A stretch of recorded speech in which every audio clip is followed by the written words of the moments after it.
I'd like to call the Butte-Silver Bowl Council of Commissioners regular meeting for Wednesday, April 5th, 2023 to order. Clerk, can we please get roll call? Present, 2 absent. 10 present, 2 absent. Please note that Commissioner Mankins and Commissioner Thatcher are excused from tonight's meeting. Commissioner Sorge, could you lead us in the prayer and the pledge?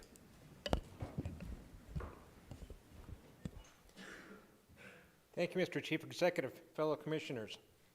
Almighty God, we implore you, look upon us and guide us this night as we make decisions which so greatly affect our community of Butte-Silver Bowl. Direct our thoughts, words, and deeds so that we please you and best serve our fellow citizens. Amen. Amen. Pledge allegiance. Pledge allegiance to the flag of the United States of America and to the republic for which it stands, one nation, under God, indivisible, with liberty and justice for all. Next, we'll move to the approval of the minutes. Commissioner Frederickson. Thank you, Mr. Chief Executive. I move to approve the minutes from the March 15th, 2023 regular meeting. We have a motion and a second. Is there anything on the question? Could commissioners please vote? And would anyone like to change their vote? Clerk, please record the vote. 10 yea, 0 nay. 10 yeas, 0 nay. 10 yeas, 0 nay. Motion passes. Next, I don't think we have any items not addressed on the agenda tonight, so we'll move on to the Chief Executive's report. Today I did a proclamation about strengthening families month for October, and this is addressing neglect and abuse and families that are broken and foster families. And Butte-4C sponsored an event here in the courthouse, and I want to recognize that. And we have a lot of, I think they said that we have about 318 kids that are in foster homes currently in Butte. And so we as a community need to come together to support the efforts that we have in and around these kids. I think there's nothing harder to see is kids that come from an abusive family or a neglectful family, and then you know that they're going back to that same environment. So we need to help with building supports around that, and so this is the month that we're recognizing that, and we're asking everybody on Mondays to wear blue. That's kind of the for this month. So other issues that we're dealing with, and I think everybody knows that we're in the midst of the legislative session, and there's a lot of action over there, and I know that we have a lot of people in the audience today that get to pay attention a lot to what's going on in Helena as well. But I can update you on a couple bills that were really important to Butte-Silver Bowl. There was one bill from Senate Bill 511 that was from Zolnikoff that was one that was limiting new taxable values in our community up to like 4%, and what that would do to our local tax base. And that saying is, if we're growing, and we are growing, and if we grew at like a 12% rate, they would limit us to 4%, and that would impact police, fire, public works, things like that that are so important to us, and it's penalizing you for doing exactly what people are saying that we want to do in our communities is grow and be vibrant and things like that. And so we're very thankful to see that one kind of die. One that we're really struggling with right now is Senate Bill 523, which has been past its third reading, and that's really taken away any kind of TIF districts or TEDs, URAs, and really just takes it totally away from us. And if you think back to 1992 when Tax Increment Finance District was created out in Montana Connections, that was how we got ASME.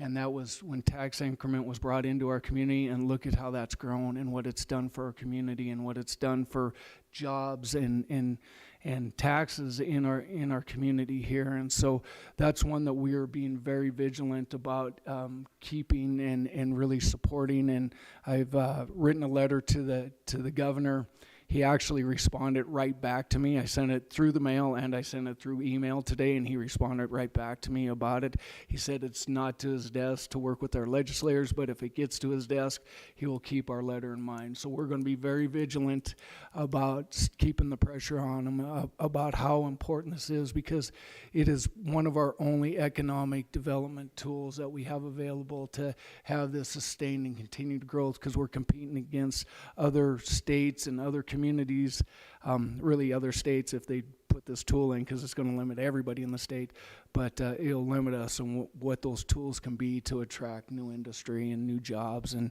all the things that we want to see in our community. So there's a lot of other bills that are going on out there, and we're following them closely. We've been going over and testifying. I want to commend my staff. Our directors that have gone over and testified. I know that Karen and Kristen and Danette and Dylan and Jim Cambage and myself, we've been going over and paying attention to what's going on and really being vigilant. Our local legislators have been fantastic. They respond to our calls. They take our information and they use it on the floor, and they make very great dialogue on the floor to talk about the points that we really want to reinforce what's going on here locally. So a lot going on, but we're going to continue to do this. It's really important that we are a presence down there and we keep local control where it should be, and that's locally. So we'll move on from there. I'll close out the Chief Executive's report, and I'll move to any public comment on any item on the agenda tonight. So if you want to speak on any item on the agenda tonight, please come forward, state your name, address, and what item you'd be speaking on tonight. Seeing none, we'll move on to Section 1, bid openings, public hearings, and/or presentations. And I know we have a friendly amendment. Commissioner Frederickson. Thank you, Mr. Chief Executive. So we're going to provide a friendly amendment to 38 communication number 2023-196. Within the communication says we were going to open up these proposals, and so we're going to move that up to the bid opening section rather than keep it in the consent agenda. Okay. So we're moving item number 38, 2023-196, and we'll move that up into the bid openings, and we'll have it as item number 2 in the bid openings tonight. That'll work. Okay. All right. So we'll move back to our bid openings, and we have 2 now, but we'll start with communication number 2023-156. County Attorney Joyce, do we have proof of publication? Mr. Chief Executive, there is proof of publication for both the bid openings, and both appear to be in order. Thank you, County Attorney Joyce. So communication number 2023-156, Jim Keenan, Water Plant Supervisor, requesting Council of Commissioners concurrence to schedule a bid opening for April 5th, 2023 for supplying orthophosphate corrosion inhibitor to be used at the Butte-Silver water treatment plants. Do we have Director Keenan here? Well, it looks like we have our plant manager Keenan, but we have Public Works Director Neary with us tonight. Thank you, Chief Executive Gallagher. Commissioners, this was supposed to be pulled from the agenda. It never got advertised right, so I thought we reached out and pulled it, but I wasn't sure. Okay. That's all right. So I think what we'll do is Thank you, Mr. Chief Executive. Thank you, Director Neary. Appreciate that. We will, I guess we'll have another communication once it gets posted. Right.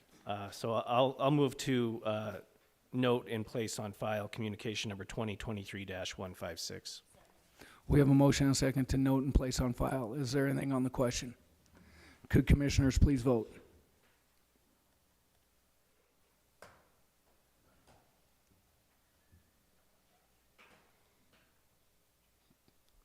And would anyone like to change their vote? Clerk, please record the vote. 10 yea, 0 nay. Yea, 0 nay. 10 yea, 0 nay, motion passes. Moving back to Communication number 2023-196. Let me get back to here. Karen Burns, the Community Development Director, requesting Council Commissioners concurrence for the responding applicants' proposals for the request for proposals for the 2023 Economic Development Mill Levy Funds that were opened on April 5th, 2023 at the Council of Commissioners meeting to be given to the Economic Development Committee to schedule presentations on Wednesday, April 12th, 2023. Can we have Director Burns? Thank you, Mr. Chief Executive, members of council. There was a little snafu with the communications on Friday, so there was supposed to be 2 communications turned in, one that would have scheduled the opening tonight, and the other one to be held on the agenda to be able to schedule the presentations of these that we opened tonight. So I apologize for that. But we did receive these proposals electronically today by 5 o'clock to the council admin.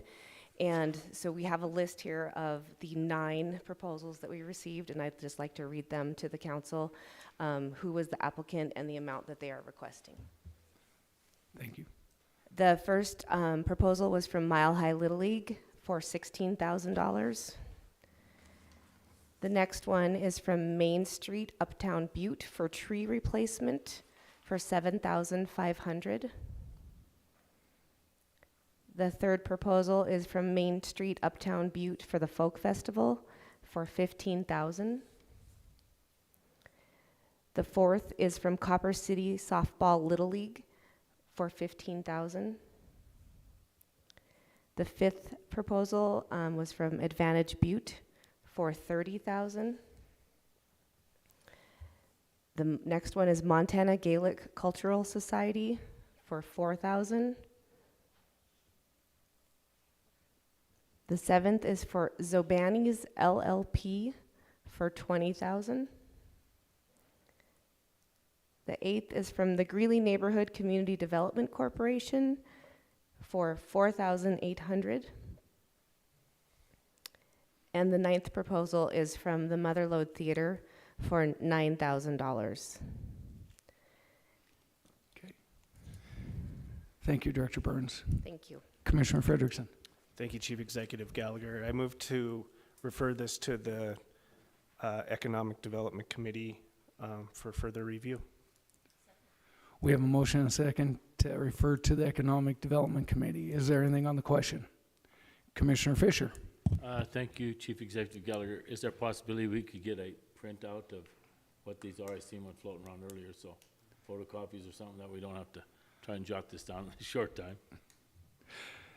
Thank you, Commissioner Fisher. I believe that we can do that, and we can probably get one provided to all of the commissioners so that they can have that, and we'll make copies of those.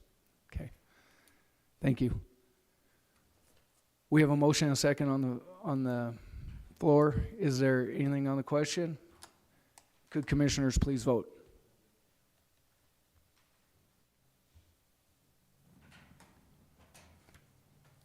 And would anyone like to change their vote? Clerk, please record the vote.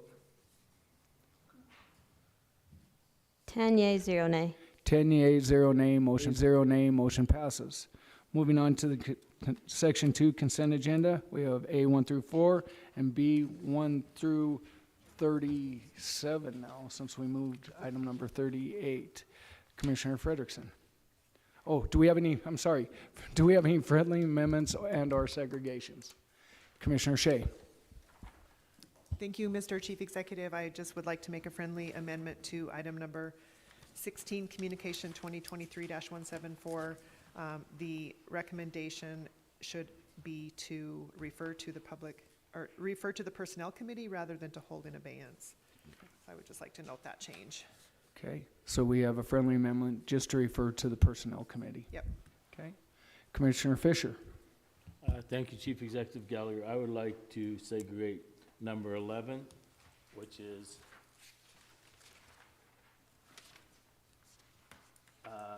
2023169. That's communication number 2023-169. And number 16, 2023-174, Okay, and number 37. and number 37. Which is 2023-195. Thank you. Okay. So, any others? Commissioner Sorge? Thank you, Mr. Chief Executive. I'd like to make a friendly amendment on communication number 24, communication number 2023-182. It's a communication that I submitted, and it was to say to refer to the Public Works Committee, which would be next week. I'm not going to be able to be here next week, so I'd just like to make a friendly amendment to have this held until the 26th of April. Okay. So that's just a friendly amendment to hold until the 26th at the next Correct. committee of the whole meeting. Okay. All right. Any other? Oh, Commissioner Anderson. As an order of business, that would have to be done through the committee. Could be able to hold it at that committee meeting next week. For you, but it would have to be scheduled to be on there as a matter of protocol. Okay. Rather than changing it to the 26th, we'll keep it, the motion as is, and then they'll make that the motion. Is that correct? Okay. All right. So nothing to be corrected except for there is no friendly amendment to that. Okay. All right. Any other friendly amendments and or segregations? Seeing none, Commissioner Frederickson. Thank you, Mr. Chief Executive. I move to approve Section 2 of the consent agenda, A 1 through 4, and B 1 through 37, with the exception of 11, communication number 2023-169, 16, communication number 2023-174, 37, communication number 2023-195.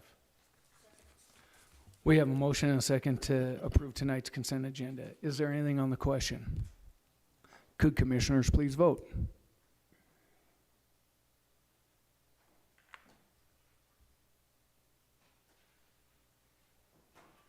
And would anyone like to change their vote? Clerk, please record the vote. 10 yeas, 0 nay. Motion passes. Motion passes. Moving to item number 11, communication number 2023-169. J.P. Gallagher, Chief Executive, requesting Council of Commissioners authorization to have Chief Executive Gallagher sign an amendment to the service contract with Communication Management Service, LLC. Commissioner Fisher. Thank you, Chief Executive Gallagher. Reason for segregation on this is we are also, Communication 16, which I also segregated, deals with the same company, pretty much the same thing. And I understand Communication 2023-169 is just to amend it to extend the contract. But I guess my question is why are we extending the contract before we are even getting the number 16 communication, which states that it's going to be a presentation to the Personnel Committee and then to the full council?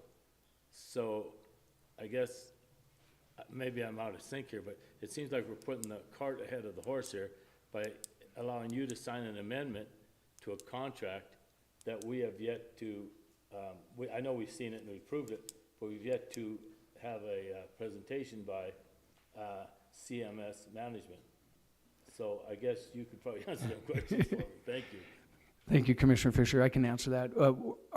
Our actual contract expired in February with them, so this will actually get us to where we're going to be doing the presentation and stuff. No added cost to it. It's just extending the contract so that we can get to the point where we're at to be able to do the presentation and do the other things. But there is no added cost to the contract. Yeah, Commissioner Fisher. Thank you, Chief Executive Gallagher. With that being said, I would make a motion to concur and place on file Communication 2023-169. Thank you. We have a motion and a second to concur and place on file item number, whoops, gotta go back, 2023-169. Is there anything on the question? Could commissioners please vote?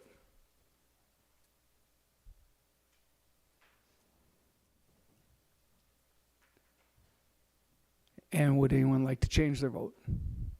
Clerk, please record the vote. 10 yeas, 0 nay. 10 yeas, 0 nay, motion passes. Moving on to communication, item number 16, communication number 2023-174, JP Gallagher, Chief Executive, requesting Council of Commissioners to have Communication Management Services LLC, CMS, appear before the Personnel Committee on Wednesday, April 12, 2023 at 5 p.m. I'm also requesting that the Personnel Committee consider referring to the full council on Wednesday, April 2019 during the Committee of the Whole meeting for a presentation by CMS. Commissioner Fisher. Thank you, Chief Executive Gallagher. Once again, this being along the same thing, we're going to have the CMS LLC do a presentation to the 3 people on the Personnel Committee, which I've been informed that one of the members, Mr. Commissioner Sorich, can't be there on that date, so we could also fill in with that. But I guess my question would be, would it not be wise to just have them present to the full council and then, you know, go ahead and process it? The 3 people on the Personnel Committee are a small minority to send a recommendation to the full council, so I'm just wondering, you know, maybe your opinion or other opinions that whether it's necessary to have the Personnel Committee, which would have to draw in one more person at 5 o'clock on the 12th to you know, do this. Sure. Rather than just moving to 19th, because Commissioner Sorich will be prior engagement. So Commissioner Fisher, I'll speak to it, and then I'll let Commissioner Shea have a comment as well. If you remember it was actually not last week, the week before, I came to you kind of to talk about that and said, would you guys like us to come to the Personnel Committee before we went to the full council, just so you guys had a preview of that and we could get you that information ahead of time. And so that was the order that we kind of went with to allow the Personnel Committee to do that. And that's why that communication came in the way it did. And also that gives you a little bit of an idea when we're talking about it as a Personnel Committee, and that's kind of, we think that that's the role of the Personnel Committee to do a little preview to give some recommendation out of that Personnel Committee on what their thoughts are when it goes there. So Commissioner Shea, if you'd like to speak. Thank you, Mr. Chief Executive. I would echo that. I think the Personnel Committee is vastly underutilized. It only meets when it's needed. And when you're talking about a wage structure and a compensation study, I think it's wise to engage the Personnel Committee, and I'm sure we could find a third person. And it's part of our rules of order and our rules of business is that we have the Personnel Committee and we use it, and I think this is a very perfect place to use it. Thank you, Commissioner Shea. Any other comments? Oh, Commissioner Frederickson. Thank you, Chief Executive Gallagher. I would certainly sit in on that committee next week and fill in Commissioner Sorich while he's gone. Okay, thank you. Any other comments? Commissioner Fisher. Thank you, Chief Executive Gallagher. With that being said, Personnel Committee will meet at 5 o'clock on April 12th here in the chambers at 5 p.m. to process, and I will go along with the Personnel Committee recommendation on Communication 2023. I'll make a motion that we refer Communication 174 to the Personnel Committee. Thank you. Second. We have a motion and a second to refer to the Personnel Committee. Is there anything on the question? Could commissioners please vote?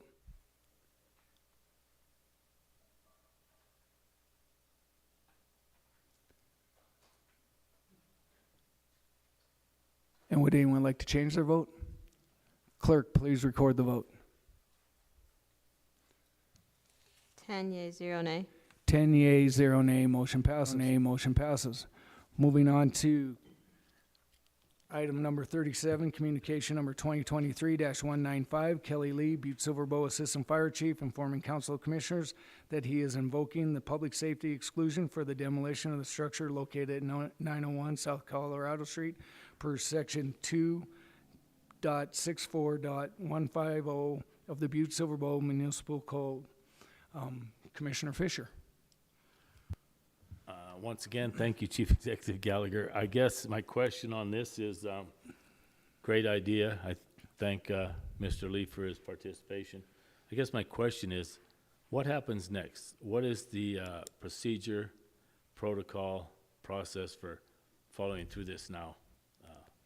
I mean, where do we go from here, and how long is this going to take, I guess? I'm a little, just need a little input, thank you. Yeah, Commissioner Fisher, I'll have Fire Marshal Lee come forward here. I think this just allows the homeowner to move forward as well on things, and part of it has to do with a little bit on the insurance and stuff too. But I'll let Fire Marshal Lee Yep. talk about it. Good evening. Kelly J. Lee, Assistant Fire Chief. Chief Executive Gallagher, Commissioner Fisher. Yeah, so they have 60 days for this process to go forward. We declared this a dangerous building on the morning that it burnt, and it was St. Patrick's Day morning, so March 17th. First and foremost, those people are very lucky to be alive. They had smoke detectors, so the 3 of them got out, and our crews did a great job of, although this place is a total loss, they saved the building right next to it. So they did a great job, so I want to make sure that they're known for that. But yeah, so the owner has 60 days. He's currently working with his insurance right now to try to get the funding for that, to move that forward.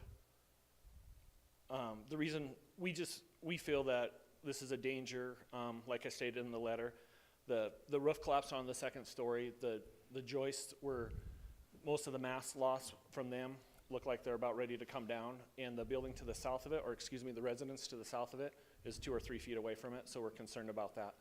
So we used a public safety exclusion, and actually the director of historic preservation, she agrees with using that for this. Yeah. Thank you, Director Lee. Follow-up, Commissioner Fisher. Thank you, Chief Executive Gallagher. Thank you, Mr. Lee. I appreciate your input. I do know the party that lives there, and I do know the house very well.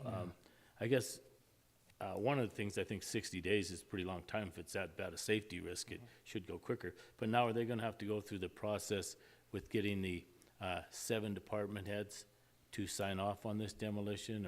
Or I'm just asking about the process, about how this goes now, permitting, getting this done, and do they start that 60 days, or do they start it today? Or, I mean, if it's that big of a risk, which I know it is, because I've seen it and I know the people, I'm happy they got out alive. And I'm just concerned about time frame and process and procedure protocol on what it takes to get this done. Commissioner Fisher, I can answer that question. That process would only be if they applied for that demolition money that is available for them in that process. And if that was to happen, that's not going to impede the ability to get that. As soon as an application would be filed, we would call that group together and we would immediately make a decision on that. And that wouldn't, and that would fall within the time frame that we're talking here. But the homeowner would have to come forward and apply for that money at that time. But as far as the 60 days, they're under the clock on the 60 days, and they know that.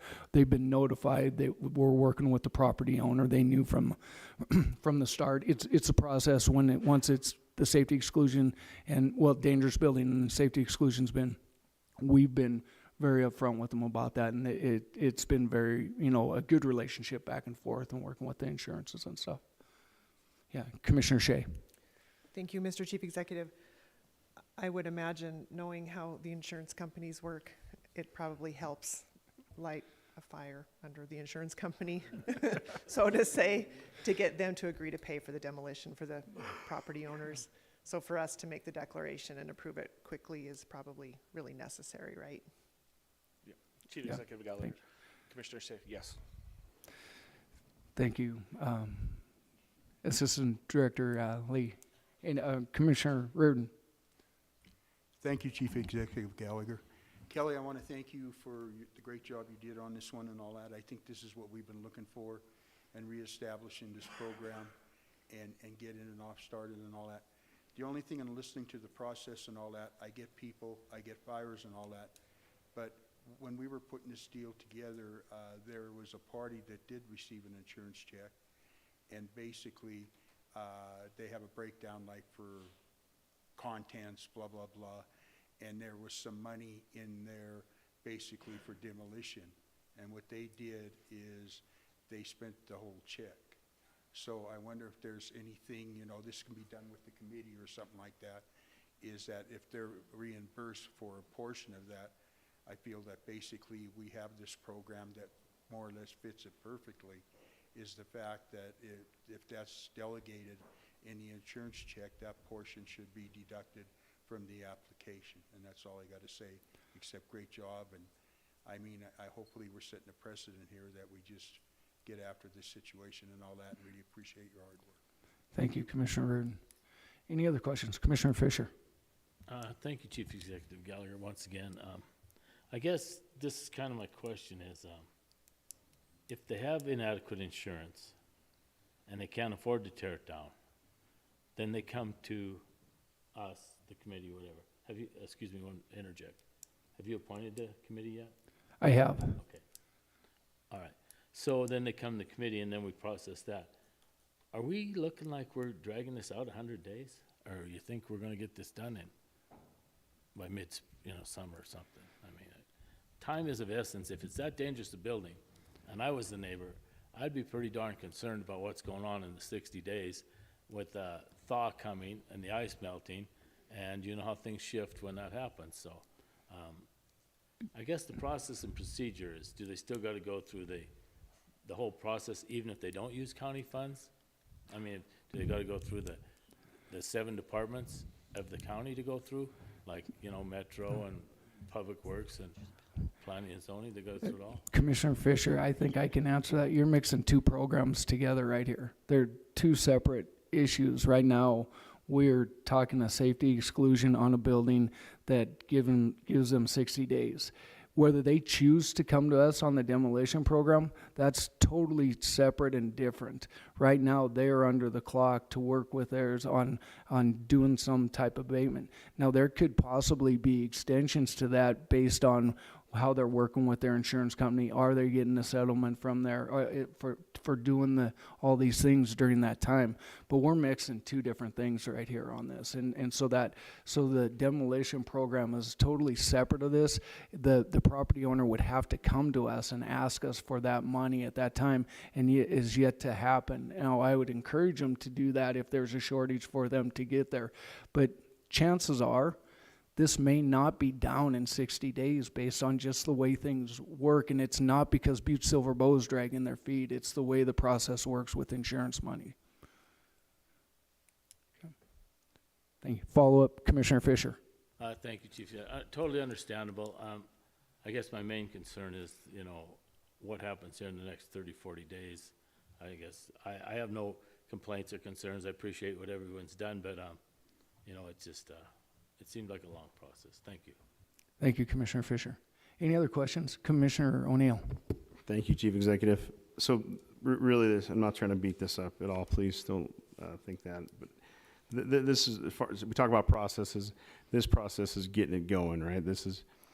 So since I've been on council, unless maybe I've not paid attention, but this is the quickest response of a house that is burnt down, in my opinion, on, it was burnt down St. Patrick's Day, going through anyways, I just feel like at least this process has started and they know they can demo it, correct? I mean, that process is getting going, so that at least that's good. And again, I just want to comment saying that I don't remember, and if I should, I apologize, that I feel like this is a pretty quick turnaround in that regard to the house burning down on the 17th till now, and at least the process is terrible, but at least it started. Thanks.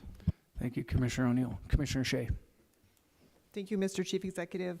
I would move to concur and place on file communication number 2023-195. We have a motion and a second to concur and place on file communication number, God, I just lost it. What was it? 2023-195. Is there anything else on the question? Chief Executive Gallagher and Commissioner Fisher. So all they have to do now is apply for a demolition permit, since they are not trying to get the funding from our demolition program. So if they did try to get that funding, then it would be a little bit longer process, but if they don't, they just have to apply for a demolition permit, and then they can tear it down. Okay, you bet. Thank you, Fire Marshal. Well, anything else on the question? Could commissioners please vote? And would anyone like to change their vote? Clerk, please record the vote. 10 yea, 0 nay. 10 yeas, 0 nay. 10 yeas, 0 nay. Motion passes. Thank you, Assistant Director Lee. Thanks. All right. So moving on, we're moving to Section 3, Ordinances and Resolutions introduced to Judiciary. We have, it looks like 8 of them. And so please note all of those that are referred to Judiciary. Moving on to Section 4, Ordinances and Resolutions for Emergency Suspension of the Rules for Final Passage. We have 2 of those tonight. First one is Resolution Number 2023-15, a resolution amending the budget during the fiscal year after conducting a public hearing at a regularly scheduled meeting of the Council of Commissioners in accordance with Section 7-6-4006, MCA, appropriating unanticipated revenue from the Department of Natural Resources and Conservation for the purpose of fuels reduction project in the Basin Creek watershed, providing for an effective date herein. Commissioner Frederickson, we need to do a suspension of the rules on here. Thank you, Mr. Chief Executive. I move for the suspension of the rules for the purpose of passing Resolution Number 2023-15 and Resolution Number 2023-17 by waiving subsection 7 of Rule 36 of the Rules and Order of Business of the Council of Commissioners, hereby having it considered for advanced passage without reference to the Judiciary Committee. Second. We have a motion and a second to move Resolution Number 2023-15 and Resolution Number 2023-17 for final passage. Is there anything on the question? Or suspending the rules, I'm sorry. Is there anything on the question? Could commissioners please vote?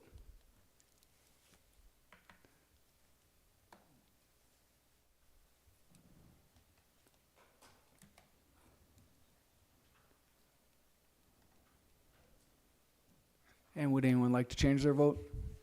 Clerk, please record the vote. 10 yea, 0 nay. Yea, 0 nay. 10 yeas, 0 nay. Motion passes.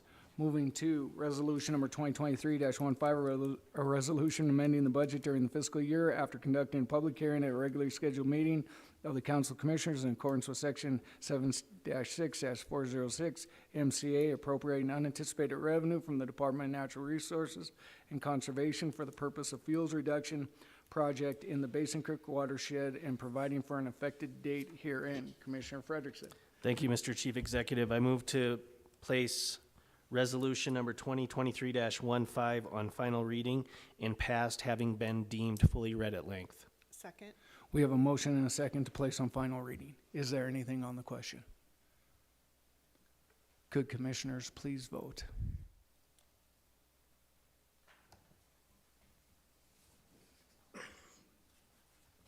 And would anyone like to change their vote? Clerk, please record the vote.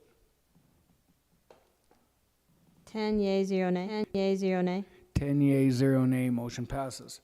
Moving on to Resolution Number 2023-17, a resolution authorizing and appropriating the transfer of a real property described as Parcel 4C1 of COS 1008B-RB located in the Section 24 Township 3 North, Range 9, West Principal Meridian with the City and County of Butte-Silver, Montana to 119800 Rick Jones Way, LLC, a limited liability corporation in accordance with the provisions of the Butte-Silver Municipal Code and providing for an effective date herein.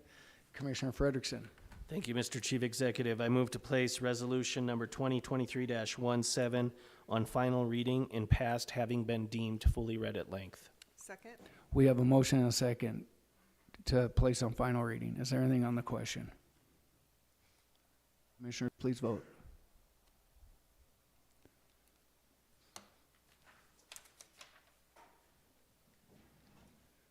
Clerk, please record the vote. 10 yea, 0 nay. 10 yeas, 0 nay. 10 yeas, 0 nay. Motion passes. And I saved the clerk from reading those today because I screwed up. Moving on to the calendar of other events. You gotta listen to me stumble over them. Please note all of the, We'll do it. Yeah, we got it after the calendar and other events. So please note all of the calendar events and board meetings that we have coming forward.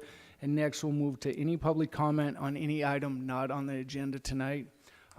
Please come forward, state your name, your address, and what you'll be speaking to us about tonight. And I've got to remind everybody that we're limited to 3 minutes per person. Thank you. I think there's a button right there that it'll light up. There you go. Got it. Chief Executive Gallagher, members of the commission. My name is Mario Martinez. For the record, I'm actually a resident of Great Falls, Montana, but I'm a representative for the Carpenters Union. And I represent these fine fellows right over here that are all Butte residents. So the reason for our conversation today, why we're up in front of the commission, is we want to bring awareness to something that's starting to really take shape in Montana. And it's called construction tax fraud. And here's how it lays out. So it is estimated that construction tax fraud is responsible for cheating communities out of $8.4 billion throughout the United States. This is tax revenue that could be realized by our communities to spend money on renovating schools, repairing roads, caring for veterans, sheltering the homeless, and funding other essential programs. The prevalence of the construction industry tax fraud has reached crisis levels and must be stopped. This April 10th through the 18th, the Montana Carpenters Local 82 and the United Brotherhood of Carpenters are taking part in a National Tax Fraud Day of Action, a week-long series of events to raise awareness about construction tax fraud construction industry tax fraud. So what we're seeing, everyone, is we've seen it really being prevalent in Billings, in Great Falls, especially Bozeman right now. And you know, I've been a representative for 14 years now for the Carpenters Union. And you know, when I started out, we saw just a smattering of this going on throughout the state, and it's really starting to rear its head, you know, really bad throughout the state. People are coming to Montana, and some of the ways that they're gaming the system right now are that an employer will come to a group of guys and say, hey, look, you guys are independent contractors, go get your independent contractor license, but you're going to be taking direction from me, you're going to be using my tools, we're going to be doing what I say. So basically they're an employer, right? But what happens when they do that? They don't have to pay unemployment roll-up costs, they don't have to pay workman's comp roll-up costs or any of the other taxes that are involved with that. So that gives those contractors an ability to save up to 30% of the roll-up cost behind the wages, right? And so our good contractors that are trying to compete in those markets, they can't do it. I mean, it just wipes them out completely.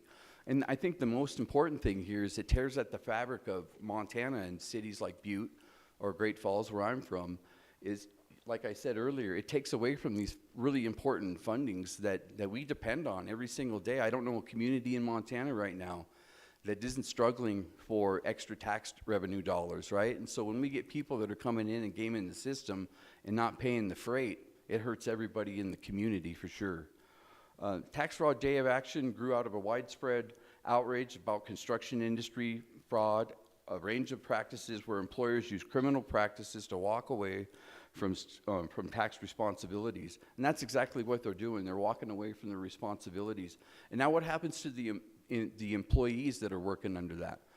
They don't have unemployment insurance. They don't have health insurance or anything like that, right?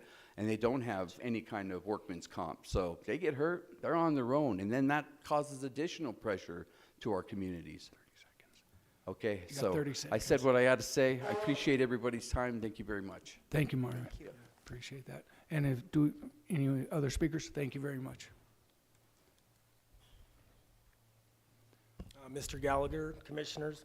So I'm also a Okay, representative. can you give us your name sorry. for the record? So I'm Joel Worth. I live at 2416 South Main here in Butte. And I'm also a representative, more locally though. And the issue I wanted to talk about is more home-based here. So as a representative, it's part of my job is to be able to provide good careers that provide good health insurance and retirement for the folks of Butte. And in doing that, I need to protect their work, and I need to ensure that the contractors of Butte are able to get that work and put these folks to work. So I kind of just wanted to bring it to your attention. So since the pit shut down in the 80s, we have been looking for ways to diversify the economy and provide employment for the people of Butte. Construction has been one of those avenues. In the last few years, Montana has seen record growth. We actually lead the nation in employment growth for construction work right now. And Butte is no exception. We are seeing more and more developers and companies wanting to invest in our city. But with this growth, we are also starting to see some of this development overlook our local contractors and our workforce. For our city's economy to truly grow, our citizens need to be earning. Construction provides good paying jobs. It also provides pathways for great careers for our youth. So I ask you as community leaders to not just look at what we can get built in Butte, but also at who's going to be building it, and look at ways that we can incentivize the hiring of local workers. Because when you're ensuring projects are being built by local contractors and local workforce, you're showing the community that you're a true Butte citizen. You're investing in its growth, its well-being for its citizen, and the health of its local economy. That's all I got. Thank you, Thanks, Mr. guys. Worth. Any other public comment tonight? And I just want to let you guys know, I know that maybe you're wondering if somebody could ask you questions in this part. We can't ask you questions, just so you know that, but we appreciate you coming forward and speaking to us tonight. So if there's anybody else that would like to speak, you're welcome to tonight. Otherwise, I guess we'll move to close tonight's public meeting. I'll take a motion to adjourn. Second. We have a motion and a second. All in favor, signal by aye. Aye. Oppose? We are adjourned.